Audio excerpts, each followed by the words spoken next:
What's up, everybody? This is RC Thompson, known as Rebel Ray. I'm here live on my podcast right now. Uh, yes, I am definitely loving the vibe that you guys are bringing and the feedback that you all are having for me, and I appreciate that.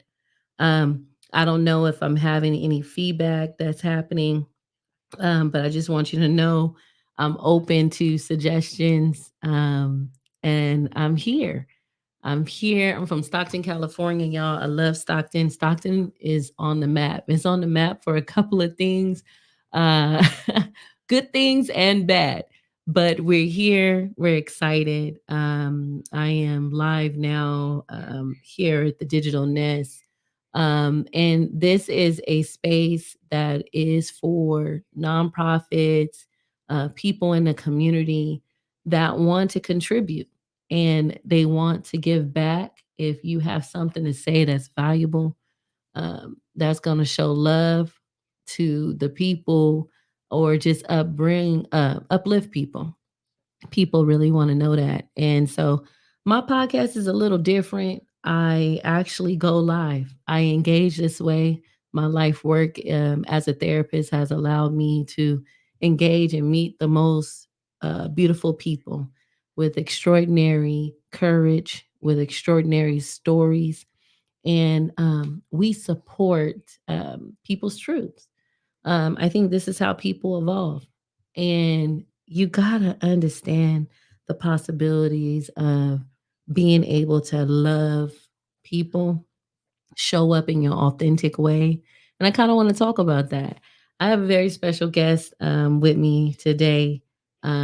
She is the new health equity coordinator of Reinvent South Stockton Coalition, and I wanted to bring her on. She can introduce herself because I don't like just speaking for people.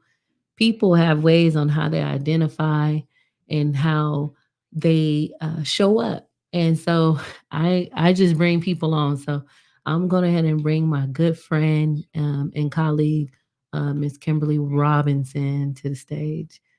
Hey, hey, what's going on, Kim? Hello. Thank you so much for having me on. For sure, for sure. So you coming in good and clear. Um, y'all going ahead and heart it up. And y'all can always drop comments. I'm monitoring the comments as we go. We come live on Facebook. We also stream on Instagram, and we also stream on YouTube. So you can find us. We're at the tree. I'm sorry, the Prone Tree podcast. And so I've been doing this for 2 years now. I took a break. I took on, having another. I'm going to say something to add to my CV. I think that I think it's important experience to push yourself and try to um, excel in anything that you want to, anything that you want to put your mind to. And I'm all about positivity. I'm all about growth, and that's what the prune tree is about. If it's your first time tuning in, I thank you and I love you. And thank you for the encouragement and all of those that have shown support over the years. Getting back to you, it was hard. You feel me? Um, Trying to juggle life, right? Life be life, and I said that in the last podcast. But I'm gonna be with you every Wednesday at 7 o'clock. And I'm not gonna lie, I'll be on See People time, but we're gonna be more professional this year and get this podcast equipment down to a T. And I'm self-taught, so I love everybody, and I always try to join authentically in myself. So enough about me. Let's introduce Ms. Robinson. Go ahead, Kim. Let them know who you are. Hello, everyone. So, I am Kim Robinson. I have been in the Central Valley going on 8 years now. I'm originally from Louisiana, born and raised, and then moved to Oakland. So, that was a huge culture shock when you talk about culture shock. Uh, Spent my, I guess, the later part of my um, youth in Oakland, and then went on to college. After that, I had three kids, so I'm a single mother of three, two beautiful girls and one handsome boy, but they're all grown. And now I am focusing on me. And so a part of that was realizing that I need to put things in place that will bring me peace. And one of those things that I put in place that is now bringing me peace is coming on as the health equity project coordinator for Reinvent South Stockton. And I am loving it so far, and it really excited to see where the organization go and how I can contribute to that. So that's a little bit about me. I also have, I guess, bigger part of me. I have 20 plus years of experience in Black maternal infant health, reproductive justice, policy, being the voice for Black women and Black birthing people, and putting policies in place that will further the growth of our community. Ashe Queen, thank you for that beautiful introduction. And so you were saying you had how many years of experience in what you do? I lose track, so I just say 20 plus now. For sure. And I Yeah. think even as Black women in higher management, sometimes that's not acknowledged. And I want to acknowledge you. Thank you. It's hard work to be consistent, but it's also hard work to show up as your authentic self. And I kind of want to talk about that today, right? If that's Right. okay. Um, I, I Definitely. I sent out a couple of the links to everyone that have been asking, where is the link at? Rebel, like we want to listen to what you got to say, and I appreciate that, right? But I always try to speak in truth, or if something was shared with me in a way that it can touch others and support other people, I try to do that, and I try to speak in truth. So we gonna have some courageous conversations sometime on this podcast, and that's okay. And if you really know me, we also gonna laugh, right? Because in laughter is healing, and a lot of times we can find ourselves being attacked as we're growing, as we're pruning, we're taking things off of us, we're letting go, maybe friends or things that don't serve us no more. And we're also trying to make sure we show up in the most therapeutic way for ourselves. And there was one thing I heard about that I heard from you, Kim, that stood out. It was like, I need to take some space for me. Hmm. So let's talk about the code switch. Hmm. Hmm. Right? We talking Right. about showing up as an authentic self. So let's talk about the code switch as Black people, as Black women in profession.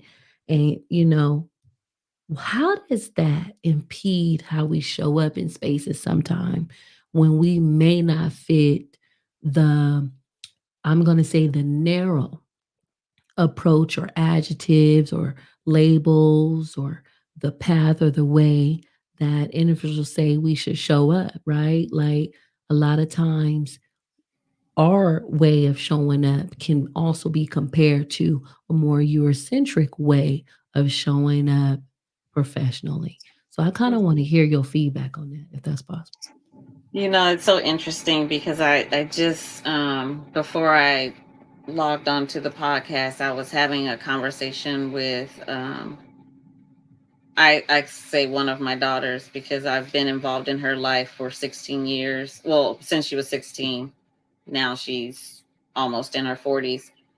And we were having this conversation about how do you be your authentic self, or how do you be yourself and not change who you are for someone else because you think this is how you should be in their present.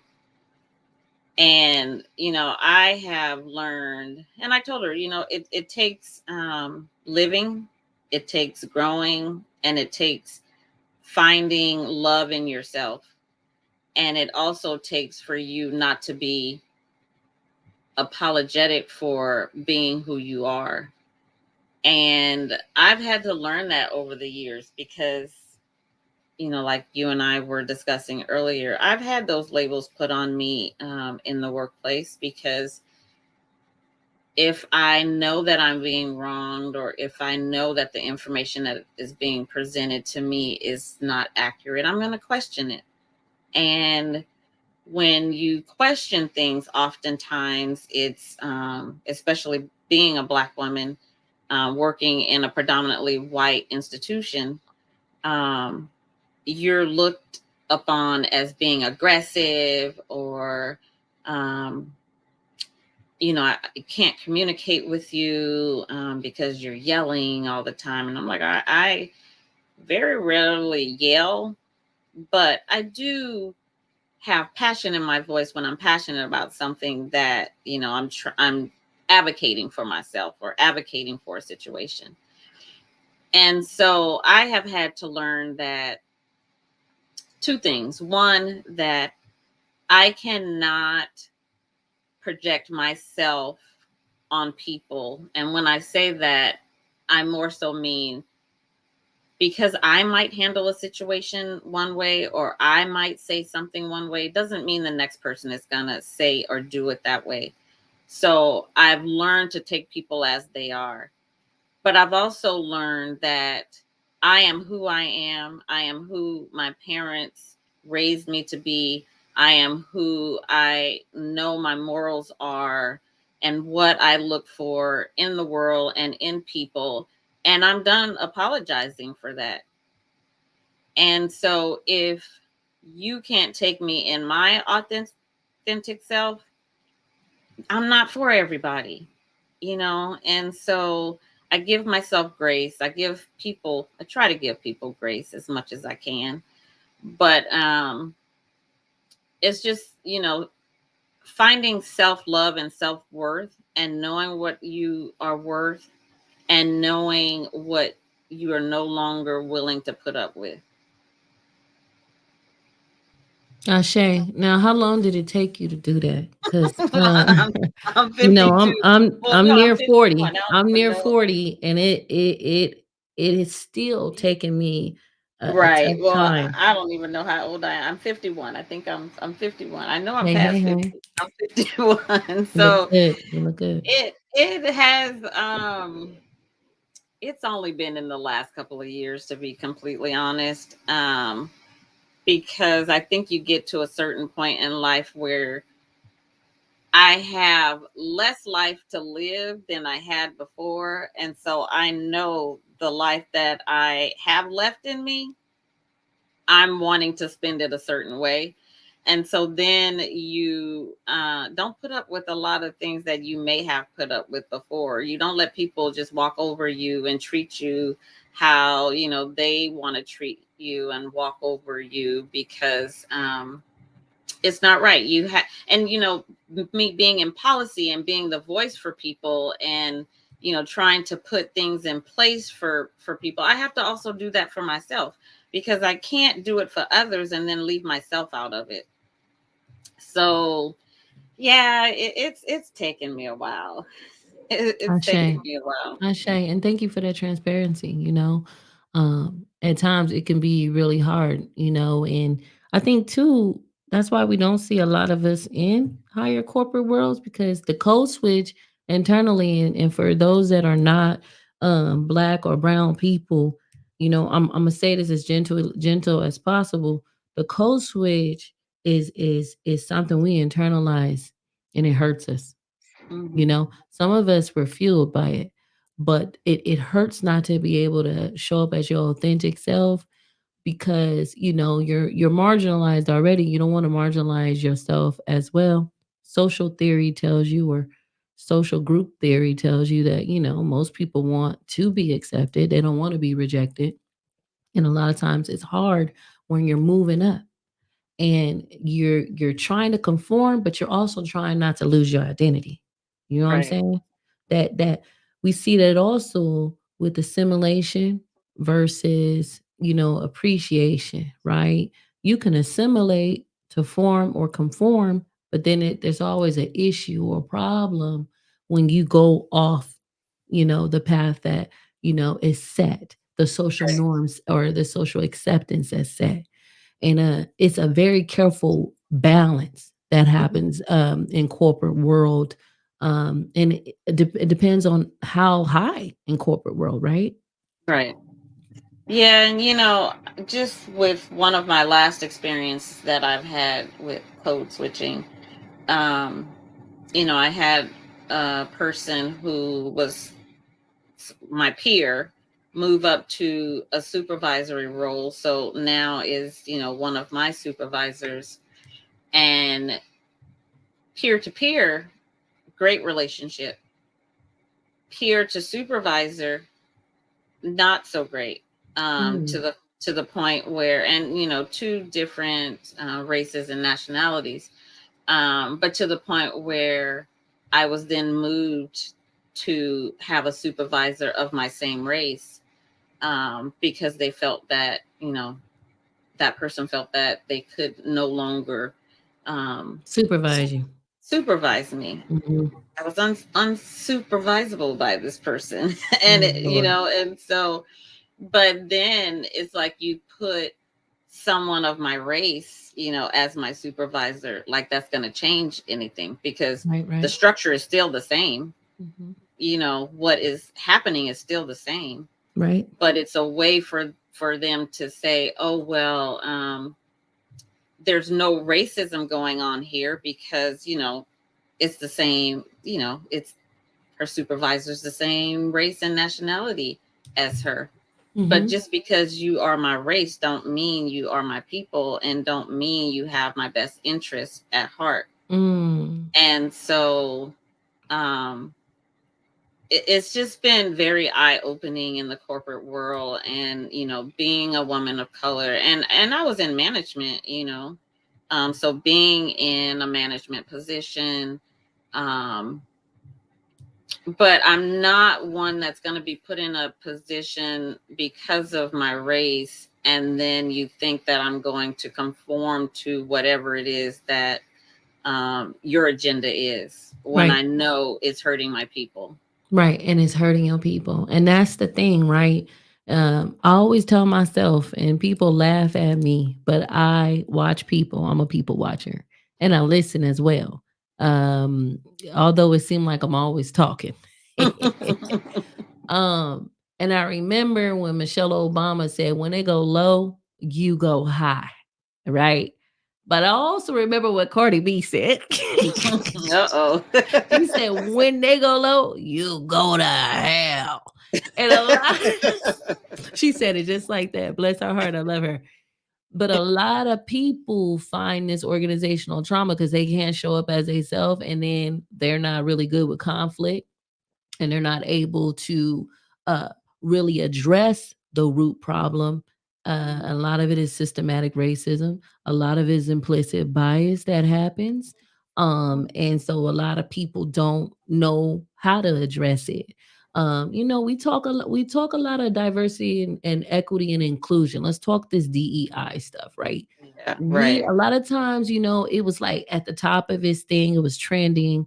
These are things that we need to have in our organizations. And then we saw certain things like Roe versus Wade being reversed. We saw affirmative action being reversed. And then you saw a lot of these corporations, universities, and different other elements now dropping some of their DEI or trainings around cultural cultivating diversity. Hmm. And so you always look at the core of a person. You look at the core of an institution and an organization. And a lot of people know, as a Jedi trainer here for the Justice League of San Joaquin, what we do is we go into organizations and we teach them how to be trauma informed and how to transform your systems. Shout out to Paula Gonzalez. I don't know if she's on yet, but shout out to her. She came to San Joaquin and she trained all of us. And it's important to sometimes deconstruct what's happening. Mm-hmm. People of color have organizational trauma, and those that also stand up for people of color, they also got organizational trauma. Mm-hmm. Yeah. So I really appreciate you and your ability to come tonight and just kind of give us some input and to show your love. You're more than welcome to stay on. I see that my good friend Xavier Mountain also chimes in backstage. So we're going to go ahead and bring him on. Please, you all, I'm monitoring the comments. That's why you see me looking down, up and down, and I'm also monitoring text messages from loved ones and friends that are just encouraging me, or may not want to see their comments live in the feed. They may want to ask me a question. So the reason why I do this way is because you can learn, see who's all in your community. You can talk and you could be heard. There's no wrong or right with me, because I have that skill to be able to listen and to give you space to speak your truth. So even though it may not be my perception, if you want to speak your truth and it's not targeting or hurting anybody, please always come on live with me, and you're more than welcome. So thank you, Kim, and I'm gonna go Can I ahead. just say one thing For before? sure. I mean, you bring the person on, but I just wanted to address your comment about DEI. Hmm. And so I don't know if this is a good time for that or Please, if you want to please. bring. This is what the podcast is about. Okay, so, and this is my perspective. You know, over the last year, and most more so, it came after COVID. The whole big push for implementing DE and I into organizations, and a lot of the reasoning for that was not because organizations wanted to make sure that they were addressing the systematic implicit biases that were happening with their to their employees, but it was more so because, one, a lot of these agencies were mandating that these trainings happen because of some legislation that came about in that. But two, there was a lot of funding that came from um, instituting these trainings into your organizations. And Mm. so when the work started happening, and when the employees started seeing and seeing what's happening and voicing their opinions and speaking out for themselves and trying to address the inequities that were happening, that's why you saw a lot of these organizations scaling back on um, you know putting out, oh, we're doing these D&I trainings, and and this is what our organizations are standing on, because now they're being held accountable. And a lot of them don't like to be held accountable. A lot of Mm. them don't like to see the real of what's happening to their employees. And um yeah, so I just find it so funny anytime I see an organization that is like, oh, we're doing a DEI training. And why do you why do we even have to have this training to happen for you to see what's happening within your organization? It shouldn't even be there in the first place, and you shouldn't be mandated to look at it. So that's just my little Mm. 2 cents on that. And you know what? I appreciate that. I appreciate you for coming on, and even with your 20-year, understanding and being able to be transparent. This is what these talks are about. This is why we have podcasts. There's so many personalities that we can listen to, but let me tell you, it is divine intervention. If you're really on the spiritual tip, you in tune. You're educating yourself. You're making yourself aware, because we have to be able to navigate these waters. So I thank you, my sister. And again, congratulations on the position. You're going to be a great health equity coordinator for RSSC. We appreciate you already, what you've been doing already in the community. And also, as working for Black women for wellness and on the policy level, right? So we appreciate you. We got good news coming. I know we do. And so Yes. as it as it gets closer, we're gonna share it, y'all. So thank you, my sister. Thank you for bringing me on. For sure, for sure. So I got last podcast. First of all, before I move on, right? This is ADHD. Listen, I got ADHD, y'all. And a lot of y'all don't know that. I've been living with that all my life. And sometimes it can come off impulsive, but the most brilliant people have it, and I've learned to love it. I've learned to explain to people what it looks like, even in women, because it kind of looks different in different traits in children and in men, but it's mostly widely accepted with men, and it's not always accepted openly with women. But to be a woman of color and to love people and to show up as your authentic self is what I'm living by, and I love it. I love it. So shout out to Xavier Mountain, Manuel Lopez, and then also Barbara Barilla. Xavier dropped in the comments about Elon Musk. Yes, definitely organizational trauma is a word. It's actually a phrase that we teach on. Thank you, Barbara. Also, Berrigan Perilla, for talking about what happened to Claudine Gay. And a lot of you all don't know. You can look up the story. Um, Dr. Claudine Gay was the dean of Harvard, and she was removed from her position, and it stressed her out to the point, like most of us are dealing with backlash or feedback on how we should navigate or how we should lead. And oftentimes there's not a platform to kind of tell our stories and to tell our truth and what we're really up against. And then when you infiltrate a predominantly Ivy League white school like that, um, there's going to be some pushback, and so there's a whole storyline behind that, and I welcome any of you all. If you want to pop in backstage, I can have up to 10 people backstage. Shout out to StreamYard. Hopefully that's a plug. Send me a year subscription for free. But yeah, using StreamYard. And so it really brought into fruition that you can get to one of the highest levels in your position, and it's still somebody coming after you. And I think that's the name of the game, I guess, especially in our society as Americans. Maybe it's happening in other societies, but the replication of systemic racism and institutional racism and implicit bias. Even now in our own county, we have people that are in leadership that don't believe that racism is an issue and that we're still dealing with that. So I want to give a shout out to Miss Barbara. I want to give a shout out also to Miss Tamisha. That's my girl. The link is in the comments if y'all want to come on camera. Make sure there ain't no screaming babies in the background. I love my babies because mine's is always screaming in the background. And we juggling as parents, but our viewers want to be able to listen and hear what you have to say. So if you come on the camera, just make sure you're in a well lit area and you have great video and microphone footage.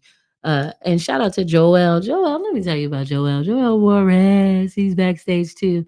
I'm gonna bring Xavier Lopez Mountain on and Joel Juarez, as I like to say it. Um, he's been inspirational and just how he's been showing up for this community at the Nest here at United Way. We appreciate him, and just giving a shout out to my girl Vina Ford. Listen, a force to be reckoned with in San Joaquin County. We appreciate you, Vina, so much for all the wonderful things. I'm gonna hit my little bell here. Now I found this bell in Livermore at a little boutique shop that has all of the trinkets and wonderful things of lovers and empaths like ourselves.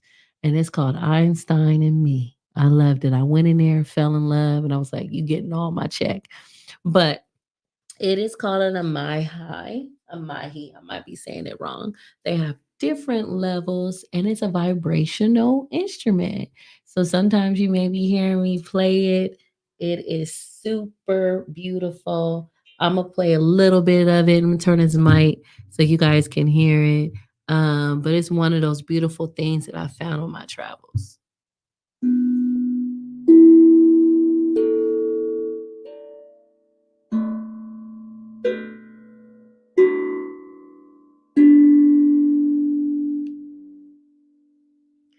Let me tell you, I don't know about that vibration, but when it come inside your body, it relaxes you. You know, I'm all about the therapy, y'all. I'm about lowering stress so I can live longer and I can have a better, greater output in life, right? You know, Black people are dying. We're dying 4 times more than our counterparts right now in the county. And so we have to come together and learn how to value ourselves, lower our stress, organize, and support one another, right? So um, I want to bring Xavier Mountain to the stage.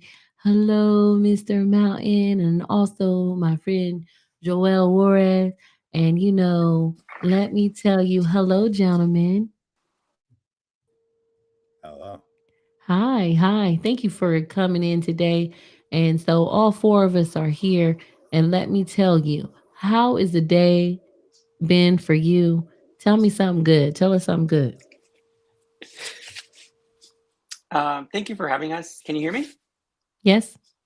I get to be here and be fed by all these amazing people. I was looking at the Facebook Live folks that were tuning in, and I think as I read every name on that list, it just made me feel great to see community supporting community.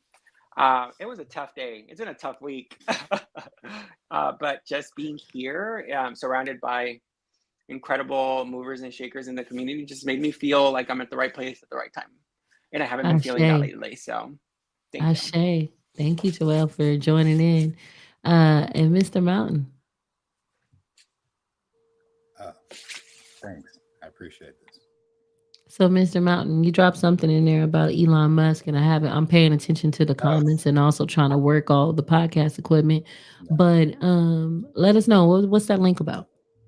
Oh, so essentially, unfortunately, so Elon Musk has made a lot of decent points in the past, but as we know, he's controversial and he's very strong about his version of free speech. And again, I think he might be, he might have some spectrum things going on there, but I think he keeps forgetting about his logic because I people like you and in my experience have taught me about me being so logical that it can almost come off insensitive and almost like very biased, prejudiced, and racist.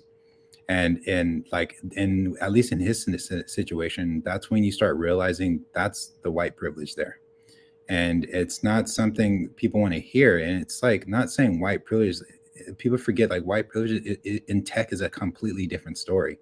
Like in the technological world with white privilege, it's the ability to be able to make these kind of racial jokes or this perspective and see it as nothing, just like comical nuance, right? And then he says things like this because there's not a lot of black brown community members in the tech community. So then who's there to say, hey, what the fuck, bro? Oh, excuse my language. Sorry, I'm so sorry. Like, what the hell, It's bro? okay. It's a podcast. You don't Yeah, have to like, say sorry. You right. grown. No Go one's ahead. no one's there to tell him like, dude, that's not okay. Like, and the thing too in the technological community is because a lot of people haven't experienced that strong sense of like tough times and going through hardships. They don't have that backbone and that resiliency to stand up to people like him. Matter of fact, it's more like he's a god. And so when we don't have voices like ours in these communities, and I'm not saying we need to throw a digital fist up per se. I'm not saying that. I'm saying is we need to be able to create spaces. And as you said a couple weeks ago, the gatekeepers. And so we need to be able to put people in those positions to open up those gates for people like us to be in. And there's not enough people creating that narrative. And that's definitely my goal is to make sure that I get to, and it's hard when you're the first few and you're finally in those spaces, There's that fine line, like you said earlier, about code switching.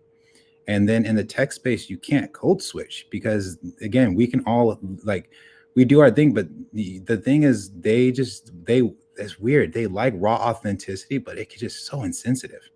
Like they get their fix off of racist comments. They get their fix off of saying these things like what Elon Musk is saying, how DEI with the airplane. He essentially was saying is, when you do diversified hiring, he's insinuating that people who are diverse in diverse hires are lower qualified, lower merit.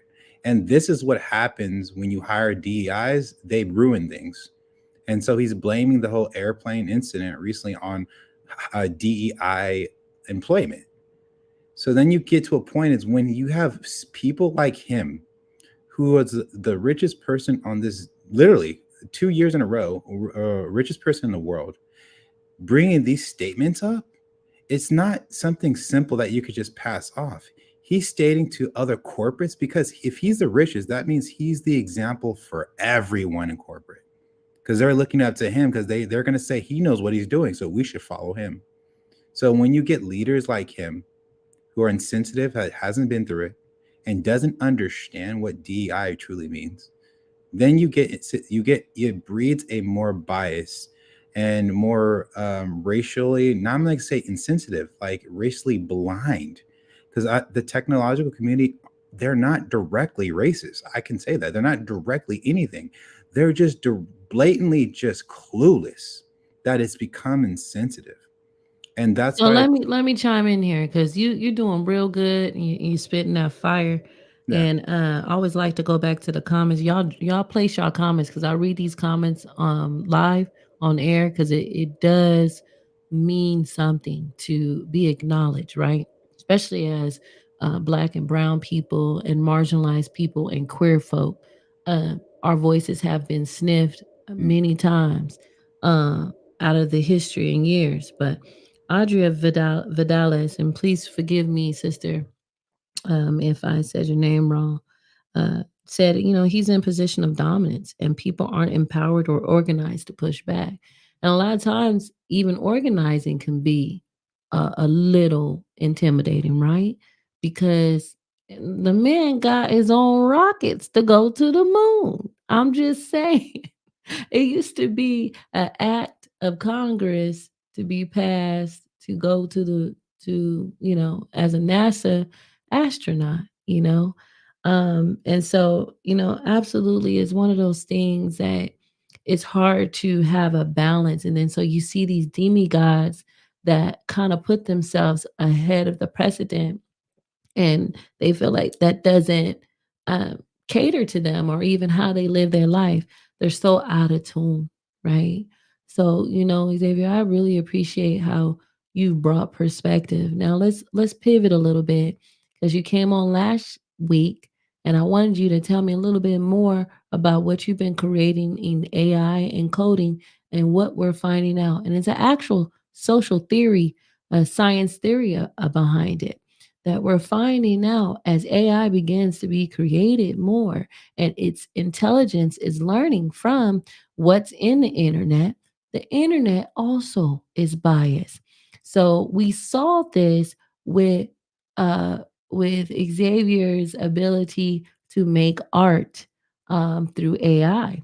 And I remember you showing me a demonstration of the AI you built, and you told the AI to show you a couple of images, and one of them was like an image of a black woman who's fierce and dominant, but it had no AI information to create that. It was crazy. You almost had to teach it cultural diversity and training. It's amazing because it wasn't enough information for it to pull from the database of the internet, which is crazy, right? To make the image. So, can you talk to me about why that's happening and what is the tech world trying to do about it?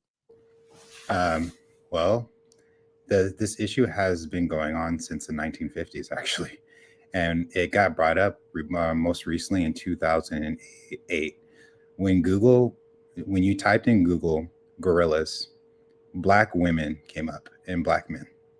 and they did everything in their power to stop that, but they couldn't.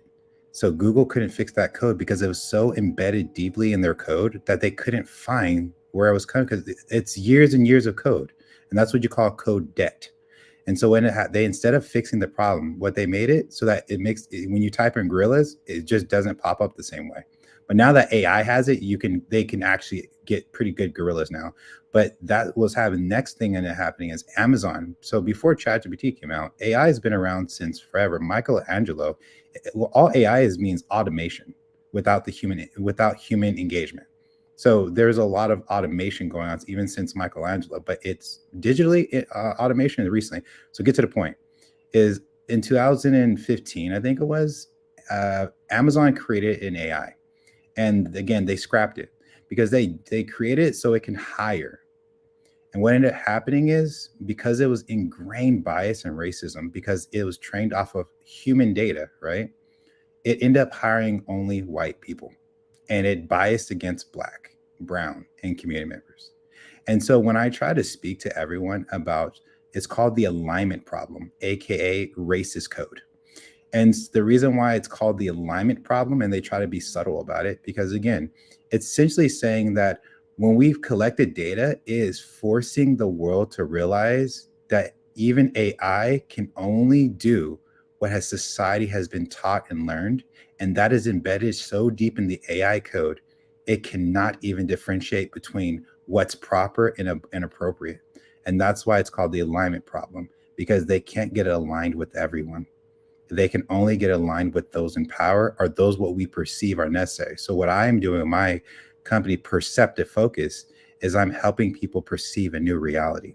And I'm how I can fix this alignment issue is, how can a group of people who've never experienced hardships, never experienced racism, never experienced any of these things, right, solve a problem they've never even experienced themselves? And that's why it's important to have more black, brown community members in technology, because if you don't have that in the code, then how are we going to solve that alignment problem? And then you have a bunch of these broskies trying to solve the alignment problem because they want to be able to put that on a research paper, say, look what I found. And I cannot tell you how long they've been trying to solve this, and it's just gotten worse and worse. And that's why we need our own black and browns community members, and we need to start young, and we need to make technology cool again, you know? I love I love your vigor. I always love how you just have so much um passion for technology, and I have passion for technology for our young people. But Yeah. I am turning into one of our older people who's getting frustrated with Yes. technology. Yes. And I'm trying to pivot and make sure I learn as well, because we don't want to get left behind as we get older. And I'm a millennial. I Mm, remember the first IBM computers to come out. We mm, had them in kindergarten. We also had the first Apple computers, and they were made out of wood. mm. Y'all better stop playing with me. We that old now, millennials. Um, uh, we are necessarily history. Side point, because I always use laughter to bring authenticity and also like lived experience and just make y'all laugh because I'm goofy and silly like that. I go to First Fridays in Oakland. I'm checking out the scene. I'm trying to see how they're implementing it because I wanted to bring it to Stockton. And we're the babies of the sideshows, right? Let's just talk about it. So when I was younger, of course I was hanging out at the car shows, on the streets, at the sideshows, listening to Mac Dre, listening to E40. I was a church kid. We'll talk about that later, right? But as long as my mama didn't hear me listening to the music, I got away with it, okay? So, they was playing music in the streets, and I have was not self-aware. Now, mind you, I work out. I don't see myself as an old person, and it's okay. Ain't nothing, being older, getting older. We love little salt and pepper. But, I was, you try to stay young. So here I am trying to be hip I'm trying to be hip. I went down in my work clothes because I wanted to go support the Oakland Chamber. We do work with them. And shout out to Miss Lueto Seawood. She got on for a little bit, and I don't know if she's still on, but she's the president of the African American Chamber. And I served with the African American Chamber as vice president and treasurer. So I go down to support the Oakland Chamber. So them kids is out there and they are playing go dumb, dumb, dumb, dumb. So myself get in the little dance and I get to dancing, right? So you know how we do the little thin space and you talking and you dancing, right? Oh, one of them said, "Go, auntie, go, auntie." In that moment, I messed up. I knew I had become an older person. Just a little side note, funny experience. And all the kids, I mean, all of the kids, and they had to be like in their 20s, was screaming, "Go, auntie, go, auntie." So now I'm officially auntie age. I'll be 40 next year. So, super excited though about what life is gonna bring. So I want to shoot it back to Joel. Joel, tell me how it is in your view, right? We've been talking about cultural diversity. We've been talking about how do we cultivate change, right? Um, I want to hear like from your perspective.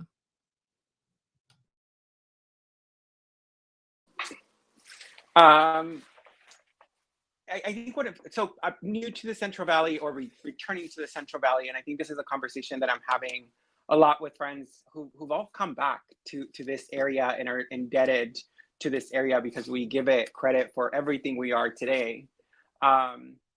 And I think cultivating talent is what I'm thinking a lot about lately, and I think folks in the area crave and want to grow, especially our millennial group, right? Like I'm right there with you in the age.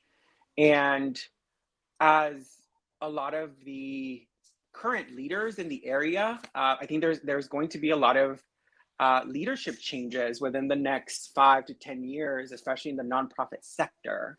Um, and I think that potential for bringing in different perspectives and different folks is there. And so how do we almost double down on this notion of cultivating leadership and diversity simultaneously?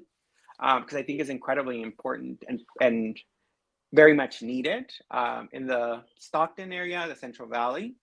And I think a lot of folks of color that are in really in line to take some of those positions in leadership. I just don't want them to be overseen because that's what's happened in previous generations, right? Like in previous opportunities to step into roles of maybe more ability to create change. And looking at the leadership currently, it's still very much homogenous, right? Like the majority of our leaders in the nonprofit sector are still white. And just thinking about that a lot lately. Thank you for bringing that into this space and also speaking the truth, right? You work with a lot of nonprofits and you see the capabilities and the possibilities there of our young people. And I just want to say this to our elders. We love our elders. Our elders are wisdom keepers. That's how I was reared in this community, that we listen to our elders. But we also have to make way for our young people, fresh new deal ideas, perspectives, engaging them as well, and cultivating their interests so they can pour back into Greater San Joaquin, into Stockton, and also be good stewards when they leave Stockton. They know how to act because they got the experience. They got the experience in the spaces that we need to pour back into the community. So I want to thank you, Joelle, for bringing that. Yes. And one of You the want things to that you say just something? said, right? Like I think our folks in the community, folks who were Black, who were Latino, who were brown and organized, right? Like they oftentimes it wasn't that they weren't pouring into us. It wasn't that they weren't pouring into us. It was that they were choosing to do it outside of institutions, and oftentimes do it for free. Like, they were at churches, they were at gatherings, right? Like, giving back to community and doing it out of the kindness of their heart, not being compensated for it, not being um, paid for the work that they were doing in the community. And I think a lot of that is happening, but we've now transitioned into organizations, and we've now transitioned into spaces where we should be paid and compensated, right? And what I'm talking about is like, how do we? It wasn't older folks of color that weren't feeding in, like passing it on to us, right? I just want to acknowledge that for sure. Thank you for that. Thank you for that. And you know what, Joel, I think that's important too, especially to honor our ancestors and the one that paid for us to be here. That we do get paid. We get paid for the work, and we get paid at the rate that our counterparts are getting paid. You know, that's important to Black and Brown individuals. And I just want to thank you for that, because it's really important to talk on that and to speak on that truth. Thank you for bringing that in this space. I I would got a for that I got too. a couple. I'll get back to you, Xavier. But I got a couple of announcements. I always like to give shout outs and also just let y'all know what's happening in the community. So, you know, Stockton Unified School District is celebrating the African American Black Parent Advisory Committee is in partnership with ELOP, and they're presenting the second annual Martin Luther King Jr. Day celebration, Living the Dream. They're asking SUSD students to come along with their families and parents. They're going to be performing. There'll be live music, dancing, singing, spoken word, fashion show. We always love fashion, art gallery, special acknowledgments, and more. It's going to be hosted by our very own and star of NBC's America's Got Talent, and also our SUSD alumni, Brandon Leak. And we love Brandon. And so that'll be January 12th, 2024, 4:30 to 6 p.m. It's going to be at Cesar Chavez High School. That's located 2929 Windflower Lane, Stockton, California, 95212. And guess what? It's a free event. So you have no excuse. Go in there and get there, show support. It's the community partners that are partnering is Delta College along with our Stockton Kings, and it is important that we get there, right? So we want to thank you for that. We also have Amelia Ann Adams, Black Youth Protecting Black Peace. And so they'll be promoting an overview and purpose. Registration starts January 4th. You can contact Aaron Chapman, phone number 209 513 8061, or you can email him at ac@aaawlc.org. This is a special space for millennial children, our Gen X, and all the other gens that come after them to be there.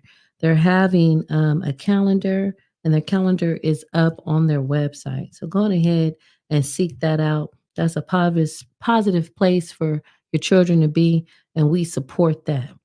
Next, this Sunday is going to be the first official wellness hike this Sunday of 209 Hikes. 209 Hikes is a subsidiary of Shaw for Community. 209 Hikes was really committed to bringing those that have never reached outdoors to enjoy emotional, mental health, and emotional well being and wellness, right? What does outdoors do for us? Outdoors, clean air, connecting with like minded people who want to heal, who want to love, who want to work on themselves, are a part of this group. Check out 209 Hikes. Ask to be a member. We all get together and we all go hiking. And listen to me. And this is to my Black folk that don't understand how to be in the wilderness. I too was afraid to be in the wilderness. I just did not trust it. I think I saw too many horror movies. The Hills Have Eyes and different things that was happening, and it was a nope for me. For some of y'all that understand nope, y'all understand what I'm saying. But I was able to find healing again, rejuvenation. Listen, ain't nothing to unwind, and your telephone don't work. When everybody calls you, and they ask you for a favor or they're asking you to solve a problem, it's so good to be in tune with spirit and nature, and then also just disconnect, right? The internet don't work out there, y'all. You're alone with your thoughts. And that's where you got to be. We got to work on the inside. That's what the Prune Tree podcast is about. It's about sharing our experiences of growth, normalizing yours. Shit, it might be times when, you have those bad days, and that's okay. But you continue to move forward and love yourself, and pay homage to your ancestors for allowing you to be here. You live to see another day. That means you have another day to make change. I also want to give another special shout out to this group that I'm a part of, and I'm very proud of being a part of this group.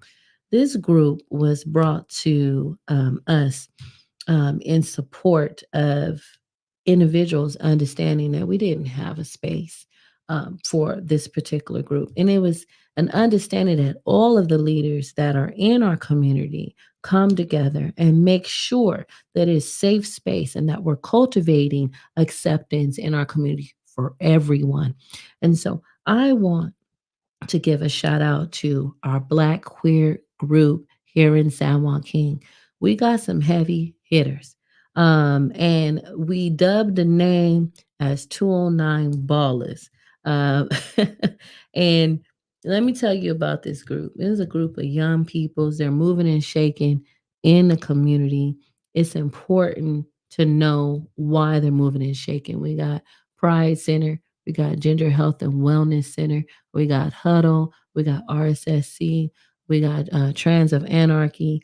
And so I wanted to give a shout out because we are attempting to bring the very first ball here to Stockton, California, in San Joaquin, to support a space for Black queers to just be, to coexist. And so we're going to be putting on a Black History Month um, extravaganza. There will be a panel discussion on what it means to be Black and queer. It also will be a panel discussion on, how we identify and how we show up in our community. A lot of times it's hard to show courageous conversations and engage in courageous conversations because you may not have saw it before. But this is a first ever attempt to do that. And guess what? We are accepting to everybody because that's how queer folks are. And that's how allies are of queer folk.